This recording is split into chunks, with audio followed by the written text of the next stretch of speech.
తప్పు చేయడం తప్పు కాదు, తప్పు ఒప్పుకోపోవడం తప్పు అన్నాడు దేవుని సేవకుడు. అలా అని చెప్పి తప్పులు చేయమని నేను ప్రోత్సహించట్లేదు, కానీ కొన్నిసార్లు ఏదో ఒక విధానంలో పొరపాటు జరిగినప్పుడు, అది పొరపాటు అని తెలిసినప్పుడు దేవుని సన్నిధిలో పశ్చాత్తాపపడి ఆయన దగ్గర తిరిగి రావాలని దేవుడు ఆశిస్తున్నాడు. That's what David did in the Bible. బత్షెబాతో పాపం చేసిన తర్వాత దావీదును నాతాను గద్దించినప్పుడు దావీదు దేవుని సన్నిధిలోకి వచ్చి మోకాళ్ళేశాడు, తన జీవితాన్ని ప్రభువుకు అప్పగించాడు. ప్రభువా, నూతన హృదయం నాకు పుట్టించి ప్రభువా, నీ పరిశుద్ధాత్మ నా నుండి తీసేయకని దేవుని సన్నిధిలో ప్రార్థన చేశాడు.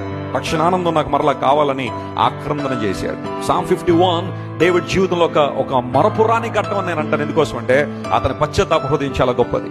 ఒక రాజుగా నాతాను కంఠాన్ని కోసేయగలడు.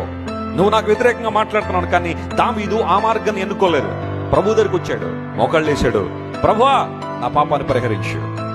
ఒప్పుకునే తత్వం నీలో ఉందా? ఒప్పుకునే మనసు నీలో ఉందా?